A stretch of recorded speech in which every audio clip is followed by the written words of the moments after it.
All right, we are live. There we go. It's the news segment, August 5th, 2022. My name is Ken. Thank you so much for joining us. Let's go around, see what everybody is drinking, if we're staying within the same theme as our initial episode with the Beer Guys Radio. Starting with Nick. Nick, what do you got? Drinking another 312 from Goose Island. All right, Nick apparently bought a six-pack. Rob, what do you got?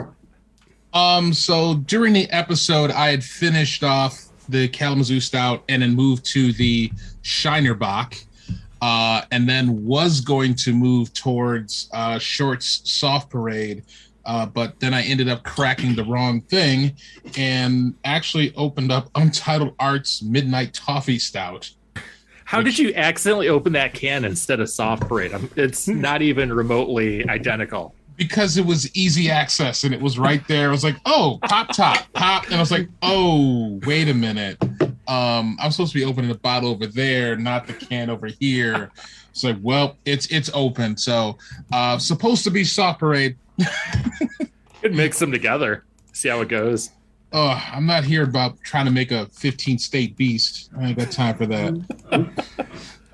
Dan, what do you got? Going hard, working on this White Claw Blackberry. Should have mixed that with your vodka. No, that was blueberry vodka, so it doesn't taste good. I've tried it before. Blackberry, blueberry, who cares? It's all the same berries. It's just a government conspiracy to make you think they're different berries, but they're all Is that what it is? Yes. Yes. You know, I don't see color berries. Oh. Is that you know, all berries are the same. No, we ain't gonna talk about watermelon berry to be a berry, but we can go on. I feel like I should be canceled for that, but that's okay. You know what, Rob? Welcome back. We appreciate you coming back. Obviously, Tito had taken your spot for a few weeks, and you did a great job filling your shoes. Tito. So, with that in mind, let's see if you've earned your place to come back. If not, we might have to just call Tito to come back next week. Fair.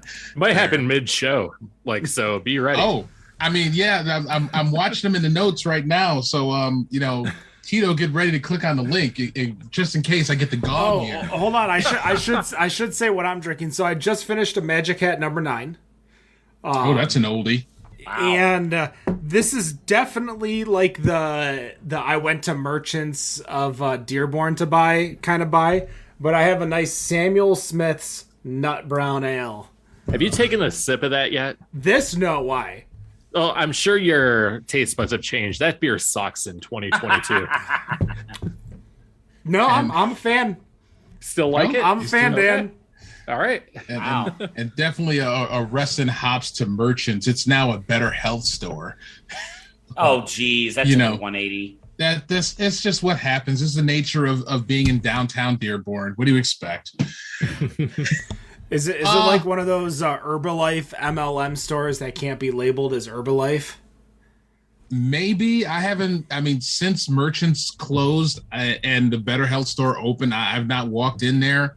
I don't generally do a whole lot of things in downtown Dearborn anyway, other than go to my Middle Eastern joint, Malik Al Kebab over there. It's a little expensive, but their pita bread is absolutely amazing, and I love their shish kebab. I just don't do much at health stores. Yeah. Rob, what's the article you got for us? All right, so the article that I have actually goes to a bit that we were actually talking about with Tim and Brian of Beer Guys Radio. Article I wanted to talk about was actually, like I said, what we were talking about, where apparently there's this change that is happening in craft beer, where apparently more drinkers are wanting a high ABV beer or wanting no ABV at all. This article, which I found just came out of the Washington Post, I think it was today that just posted. They're stating that they're seeing a growing number of drinkers who are increasingly gravitating toward the extremes of beer's alcohol spectrum, and basically say that they're choosing either to be a very strong beer or a beer without any alcohol at all. Now, one part that we didn't talk about in the interview in terms of some of the numbers that were in there, that according to chain retail sales data from the Beer Institute and Nielsen IQ National Beer Wholesalers Association, beers with an ABV average or ABV percentage higher than 8% gained 5% in market share in comparison to 4 years ago. During the same period, non-alcoholic beers also gained a 1% share. Now, based on the information that they had, the only ABV range in overall beer to lose share in the past 4 years has been beers in the range of 4 to 6%.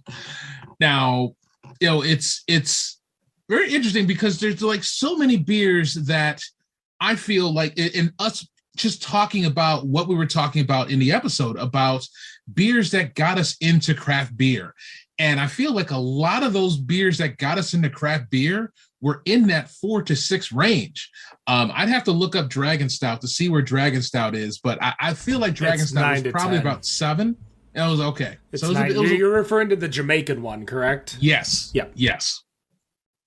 So we've got all these beers where, apparently they're like I said, it either has to be a high ABV or none at all. And from what we were talking about and what I gathered from the article is that it's talking about beers that are being purchased off the shelf. It doesn't feel like it's talking about you going to a brewery and picking out a beer based on a style or what somebody recommends or, what's the cheapest thing that's on the board. It's going to the stores and picking up the beer. So it's trying to look at this from that whole duality standard of looking at it where, okay, we want the high ABVs when we buy it at the store, but what do we want when we go to the breweries? Because obviously I'm not going to go to a brewery and drink a whole bunch of 10%ers and think, heidi ho, I'm driving my ass home.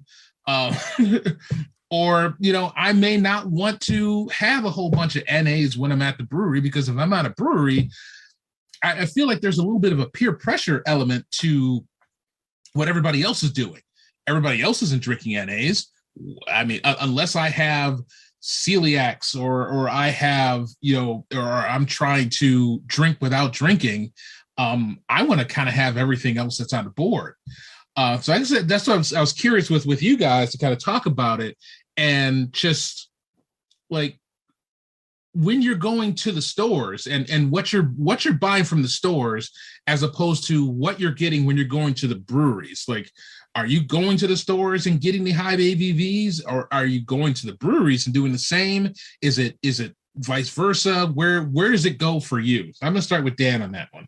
So I'm yes to both of those by far. So if I'm going to a brewery, I'm definitely looking for something 8, 10, 12% in that range, simply because number one, it's the range of beer I like. Number two, it has more flavor. That's what I'm looking for these days. I don't need a weak beer that just doesn't have a lot of taste to it. It tastes like everything else out there. And same thing when I go to the beer store, I'm looking for, an imperial stout, barrel-aged stout, barley wine, something that, again, it's the flavor. So, I mean, part of the reason I don't like pilsners or lagers, they don't have any flavor to me. So that's what I'm looking for. And that's the range that those beers are going to be in. Now there are, and I kind of feel like there are other beers that have flavor that are less ABV. I know it's one that doesn't get here to Michigan. I don't think it gets to Arizona. Is from Trillium out in Massachusetts. I believe they're in Massachusetts, and they have their daily serving.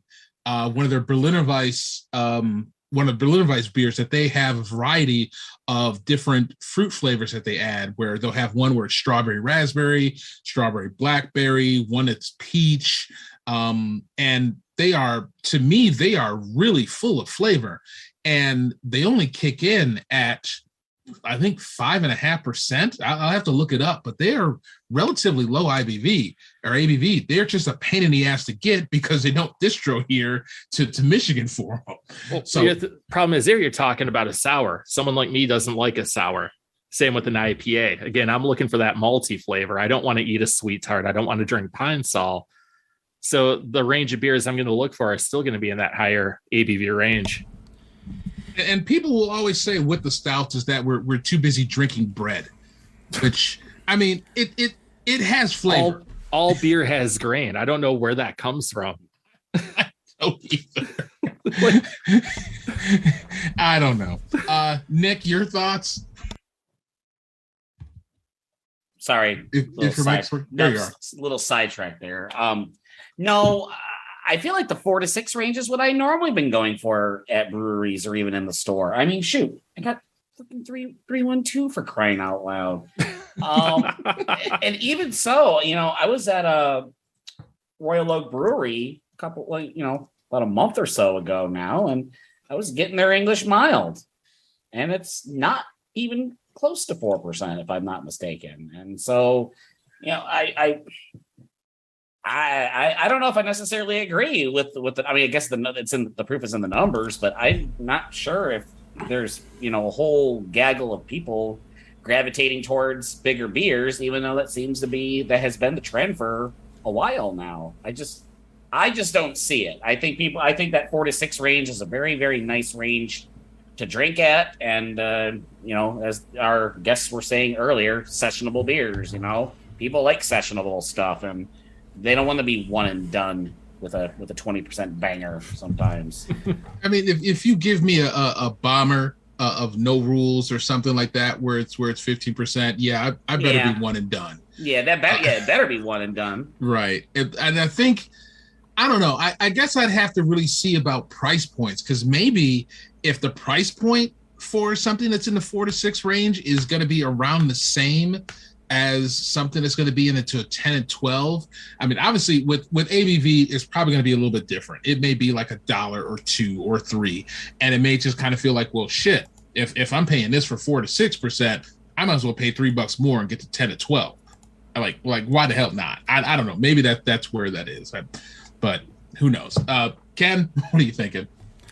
I think since if you're at home, I think you're a little bit more lax on the ABV train. So if people are continuously still staying home, they might be a little bit more lax on what they're doing. And if they're staying home and then going out, they might be a little bit more lean towards the NA beer. I also think people at home decide to purchase NA beer since it's a lot more affordable than going to a bar, paying bar beer prices for an NA beer that's not going to give them a little bit of, alcohol, a little looseness. For me, I've gone so many ebbs and flows of how I want when I go to a bar. Like I pay attention to the ABVs so I know that I can drive, but I've also gone so far as to purchase a pocket breathalyzer for like $70 because it's only $70, so that I don't overindulge and leave. Like those things are, for me, I used to be a lot more careless. And I think I've definitely changed since then, because I used to be like a flight and a pint kind of person, and then go to the next place and a flight and a pint, and then a next place. Yes, dumb. 100% I'll admit it. But for me, going to a bar now, like I will stay so far away from anything that's double-digit percentage ABV. Unless I'm not driving. If I'm like when Dan and we did a walking tour of the Las Vegas Arts District, what does it matter? I'm walking everywhere. That doesn't matter. But if I know I'm driving, or I know I may need to drive or something like that, I ain't touching these high ABV beers out and about in the real world. Like it's either at my house or I'm not touching it at all. But I went 7 months on meds that required me to drink only NA beer, and I've had some amazing NA beer. But I also think there's a lot of health conscious people who are drinking NA beer because something like Partake is only like 10 calories per can versus like Untitled Art, which is like 200 calories per NA can.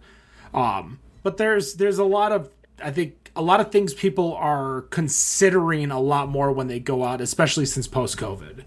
Right. So I don't think I think a lot of people are being smarter, safer. But there's still plenty of people out there who, when I went to the Summer Beer Fest just 2 weeks ago, what's the highest ABV thing you got? Like, you just hear it all the time. And actually, real quick side note question for Dan, since you recently went to go see Anthrax in concert, were you close enough for Scott Ian to see your beard?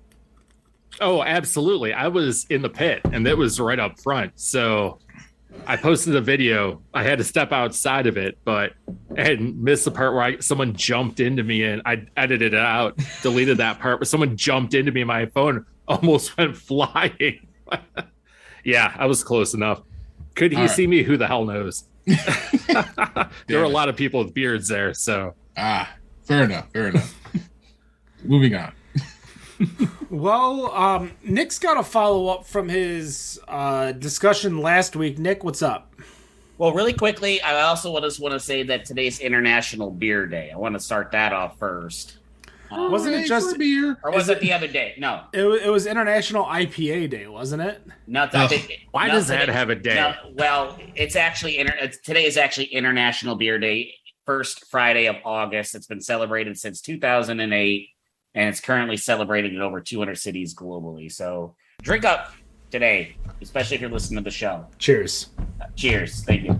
As a follow-up from last week's news article about the CO2 shortage, it is now starting to hit national news. NBC and Yahoo have both did articles talking about it. They actually had a piece on the Today Show just this week talking about the CO2 shortage. One thing that is new about this potential CO2 shortage that could contribute to the problem is there's also a potential looming rail workers strike on the horizon as well. Now, why is that so important? Well, train freight is still very, very common in this country. We see them all across here, southeastern Michigan, I'm sure in Arizona as well. Daniel. Oh, yeah. CO2 is transported by those big tanks on rails. And being that one of the most abundant resources is in the South, in Mississippi, what better way to transport it than by train? So just recently, the Rail Workers Union, I didn't catch the name, but it's a big union across the country, authorized a strike vote to take place at any given time. It was actually almost a unanimous vote. 99.5% of rail workers authorized a strike vote. Now, does that necessarily mean that a strike is coming? No. There's actually a cool down period that we're currently in at this point. Now, the next day that something could potentially happen is coming up in 10 days on August 15th. Now, there's been some intervention by the United States government where the president has enacted the formation of a presidential emergency board, which will basically act as a mediator between the rail workers as well as the rail workers union, in the rail companies, at least. So it'll be very, very interesting to see how this plays out. Is it unusual for a board like this to be created? No, it is not unusual. Other presidents have done similar actions in the past. So as opposed to trying to, letting the workers potentially strike, they are trying to mediate this. But apparently negotiations have been happening with these rail workers now for over 3 years now. And looks like there's a laundry list of complaints. So not only do we have a CO2 shortage with the contamination of the most abundant source in America, but now there's also a potential of just getting it from the South up to the North and other places in the country could also slow down shipment of CO2, which could eventually, now this is the first time that they're actually calling this out as a potential beer shortage in the United States by sometime this fall, if things keep going the way they're potentially going or currently going at this time. A potential beer shortage. What does that mean to you guys when you hear that? Potential beer shortage. Are we sounding the alarm here, or do we think that this is going to get resolved? What do you guys think about when you hear potential beer shortage in the United States? I think everyone's going to be making cash scale if they can't do anything else. I don't know if it'll be a beer shortage, but that's the route to go if you can't get CO2. You don't need CO2 to make cash scale. Yep. but you do need a whole lot of beer to satisfy people who are coming in. Mm-hmm. And I mean, I guess I've always seen cask ale as always being like these little small barrels. I mean, I'm not knowledgeable in this. How big can you make cask ale to serve the consumers that are coming in? You can make large size barrels of cask ale, and you can set up a whole like hand pull setup that's a lot nicer than just what you see at like say Ashley's Cask Ale Festival. No, I as much as we'll see, you know, we may see some cask ales for people who may have to limit their CO2 usage. So they might be like, all right, let's just throw something into cask. I don't foresee anything too crazy happening. I also foresee, just because food grade CO2 is a necessity in a lot more than just craft beer, that the likes of, say, McDonald's, Coca-Cola, Pepsi, yes. Like these organizations are going to come out and fix whatever problem it is to not stop the flow of their beverage. So another thing to keep in mind is that you mentioned the soda market, Ken, which is another big critical market, especially for someone who is addicted to Coca-Cola like yours truly. One other source that may require CO2, especially food grade, welding companies, people that use welders, use CO2 as part of the welding process. So I think there is a lot at stake here with the CO2 shortage. Hopefully they'll rectify that, and hopefully the rail workers union will reach some sort of agreement, albeit either tentative or permanent, with the rail companies, because rail is still probably one of the I don't know if it's still effective, the most cost effective, but it's certainly one of the easiest ways to get things from, to get something from one side of the country to the other. Although I do feel like the railroads have been forgotten about to some degree, depending on where you live. So definitely, yeah. And I kind of feel like the one thing I kind of worry about is, as Ken points out with McDonald's and the Coca-Cola. I would hope that it is something where they do help to resolve it, as opposed to them trying to buy it all and stockpile it. Corner the market. Right. And try to corner the market, corner the market, because, we've had so many different things that have already happened with, the effect of the beer industry. We've had a pandemic. We've had an aluminum can shortage where, at that point, I wasn't it that was Coca-Cola that was pretty much trying to corner the market on all the aluminum cans to make sure that they were having cans for their product, which, is all well and good because you're trying to keep yourself going as a business. But damn, if it doesn't stop everybody else from trying to get aluminum cans for their own stuff as well. I would hope that, with McDonald's and, the welding industry, which I had absolutely no idea that they use CO2, that all of these industries can work together to, mitigate the problem and fix it for everyone, because it doesn't really help where you corner the market and take it all and everybody else gets, shit out of luck. I mean, what good are you helping yourself other than making a sugary ass drink that makes everybody fat? I mean, what the fuck am I supposed to do with that? Well, and one other thing, Nick, it's pop. It's not soda. Don't say that shit again. I mean, it's pop for me, but you got a couple other guys here that call it soda. I say soda all the time. We're in Michigan. It's pop. That shit right. I didn't want to offend the other two on this show. Just like, however, within the can shortage with Coca-Cola, Pepsi-Cola, obviously they're still going up against. I love what the Beer Guys Radio said. BMC, Bud Molson Coors or Bud Miller Coors or whatever, as like a conglomerate, massive unit. They're going to go up against them. They ain't small organizations. Like these organizations of Budweiser, Anheuser-Busch, Molson Coors, they ain't small. Constellation, like these people are going to fight for the CO2.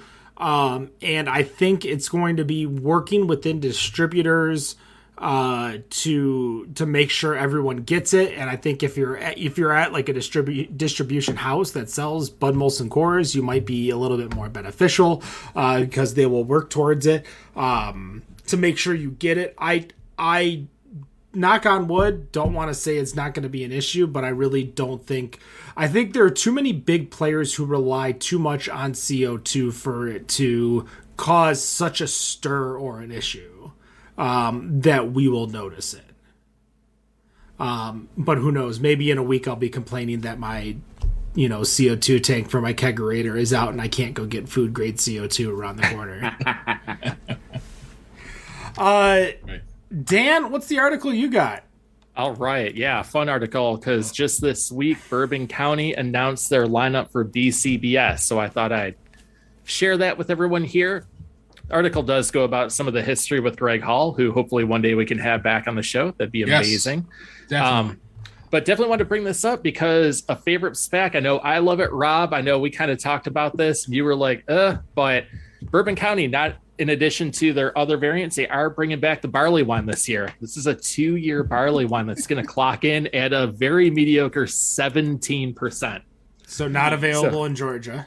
Yeah. I actually was hoping I had a chance to ask these guys, but it went in a different direction. I was curious if they could even get this beer down there because the regular BCBS is clocking in at 14.4 this year. So maybe outside of the Georgia area to get that. But in addition to the barley wine coming back and the traditional BCBS, we now have a Biscotti Stout.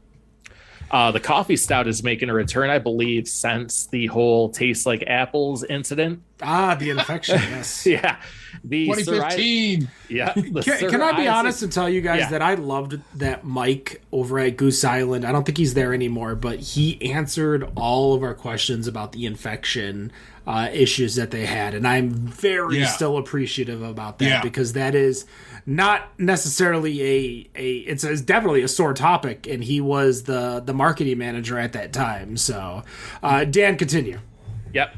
Other variants coming out this year is Sir Isaac Stout, which is a Fig Newton. It's going to be fig cookies and graham crackers. And the Proprietor Stout is the one they typically, and I believe that one's, correct me if I'm wrong if someone knows, but I think that's the one they only release in Chicago. I think so too. That's like a $75 bottle. Yeah. The Benny's releases they do. Yeah. Yeah.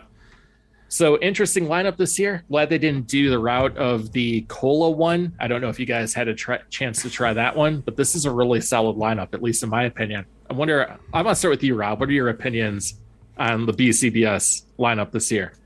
So it is a pretty solid lineup, but here I guess is kind of my problem. And really it's not even a problem with the lineup. The problem is that for myself personally, I have a line at getting beers from Anaheim from a little brewery some people may know called Bottle Logic. And Bottle Logic makes quite a few different stuff in their barrel aging projects. And, shout out to the godfathers that is BCBS and making all of these beers. But a lot of the beers that I get from Bottle Logic, I don't have to wait until Thanksgiving for them to come out. I don't have to chase. I don't have to hope that I walk into a store where Michigan gets such shit distribution of these beers that you might get one or two, whereas all of a sudden they show up in California where they're just sitting on the shelves catching dust. And I just feel like, like I said, it's a good lineup. It's a great lineup. I'm not sure about the St. Isaac's or Sir Isaac's rather, and the fig cookies and graham crackers.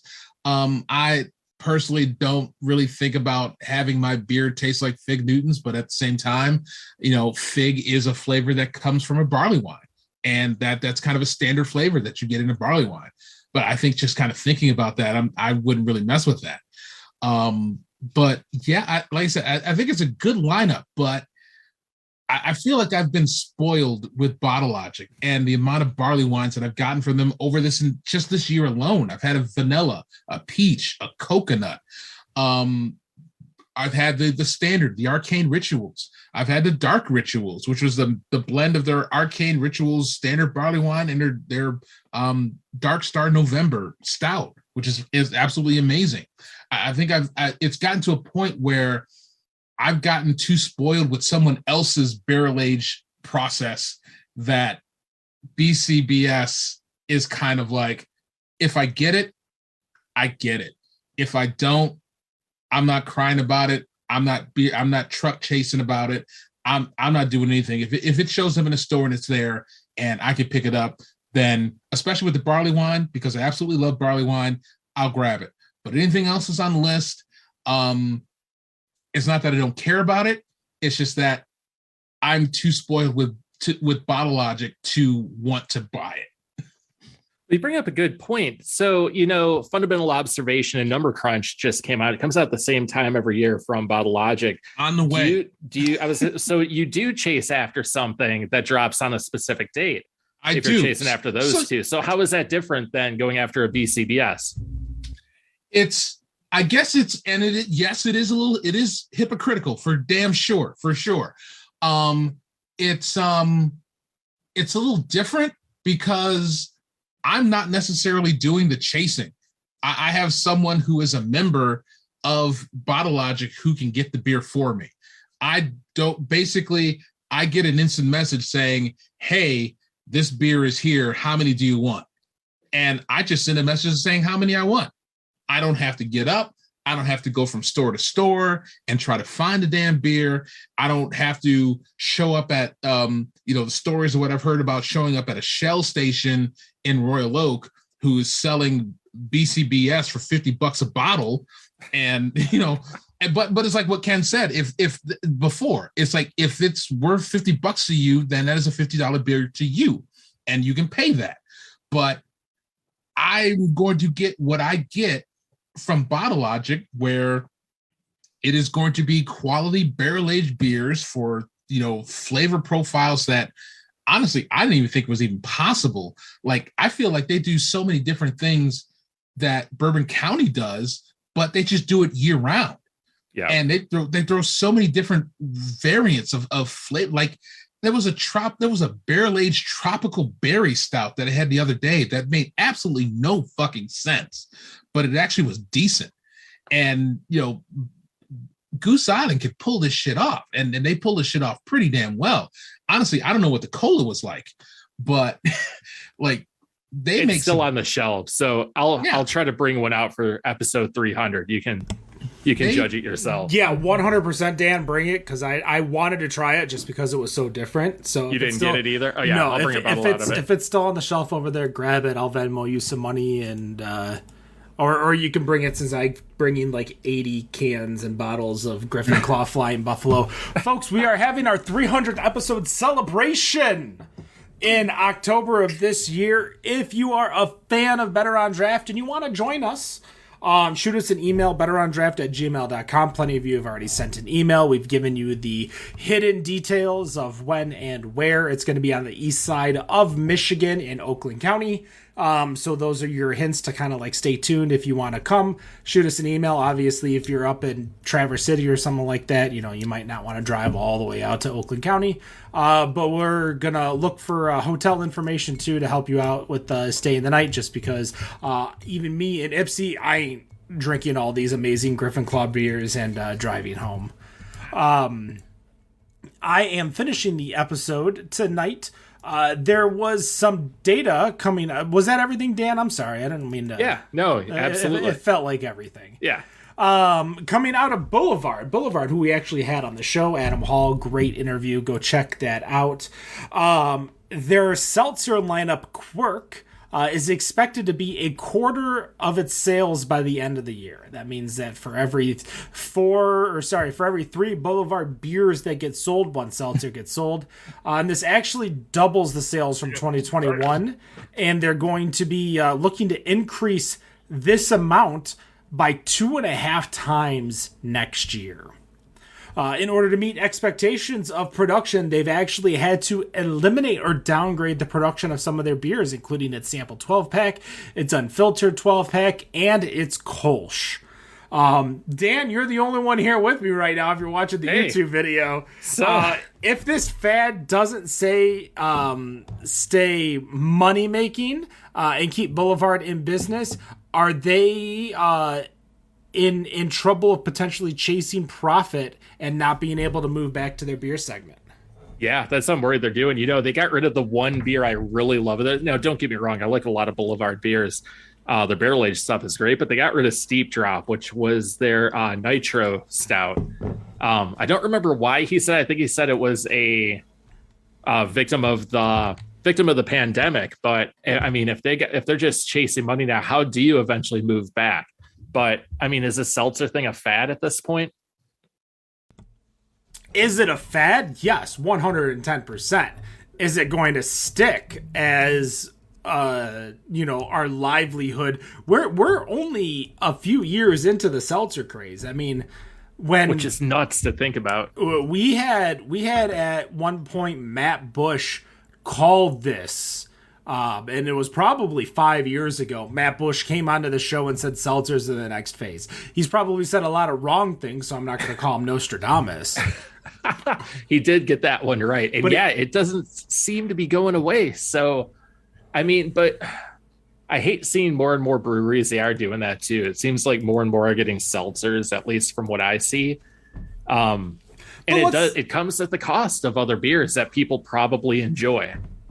Some breweries, let's look at like Oddside, for example, out here in Michigan, who is crushing the seltzer game, but they're not eliminating beer brands to continue the seltzer game. They're still bringing out like their barrel aged 12, which is I think their anniversary ale. They're bringing out hazelnuts and different variations of hazelnuts. They're still doing I think they're the Bean Flicker brewery. Yeah. Like they're still doing all of these beers and still making seltzer. But again, you can't. It's hard to compare Oddside, who's at 10,000 barrels, and Boulevard, who's probably at somewhere around 6-figure barrels, if not high 2-figure barrels. So sure, the production is different, but Boulevard could also contract. They have the money, a different area. So it kind of just all depends on who is brewing the beer or how much. Like I think it's just they don't feel like they can sell as much of the other beer versus the seltzers. And if you look at the article itself, the article is on Brewbound. For those of you listening to the podcast, check out the show notes. You can actually grab the article itself. But the Quirk brand, which is their seltzer brand, is actually in like states like Missouri, it's the number 4 brand. And that's after White Claw, Truly, and whatever a third seltzer. I can't think of maybe what's the number 3 is. So in the Midwest, they're the number 4 brand as well. Like, so again, White Claw, True, they're the top selling seltzer brand in the Midwest and the Great Plains. Makes it hard to get away from it. Brand. They have a lot of flavors too. I'm taking a look. They're not like a one-trick pony or having like 2 flavors. They've got, I'm seeing 10. They got, I think. Minus the cherry, 13 flavors. The cherry lime, a lot of it looks very original. Yeah, exactly. It makes me think blackberry sage. Yeah. It makes me think of Oddside, because Oddside has a lot of original flavors, at least from what I remember. Oh, Oddside. That's the thing, like is that Oddside's got like 652 SKUs. And I mean, that's before their seltzers, right? Yeah, shout out to Marty and Josh and the gang over there. Marty's at M4. Marty's at M4. All right. Well, anyways, so yeah. But I mean, yeah. I kind of look at this and I'm kind of like, why doesn't Oddside at this point? Because they make so many damn seltzers. Oddside's and good seltzers too. Just so you know, Oddside's at 422 SKUs according to Untapped. So Price is Right rules I was out. Okay. And I'm looking. You went over. Sorry. 42 variations of hard seltzer. That's a damn good set. That's damn good variety right there. That really is. I wonder if anyone has more than that. as far as different SKUs of seltzer. You know who would know that is Wes. Wes would definitely know that. I know. Yes. I know Oddside's begging to get back on the show as they realize that July and August have been the times Oddside's come on the show, and they've come on like 4 or 5 times. But I know we're going to be focusing near the end of the year. We're going to be doing a handful of Michigan series shows, so maybe we'll bring Oddside on during that time. But we are, as we kind of talked about it during the episode with the Beer Guys Radio, we've got so many breweries upcoming that we are excited to promote, including we're going to be doing a special episode on Monday night. It might not be live, with Burning Foot to premiere Burning Foot's Beer Festival, which is the 26th of August. We've got True Colors coming onto the show, Dogfish Head, Harpoon Brewing, the Great American Beer Festival. We've got our 300th episode party, which we're going to be doing. Plenty of upcoming great episodes for you to check out. I appreciate you all listening. Go check out our interview if you did not yet with the Beer Guys Radio that was released on Saturday.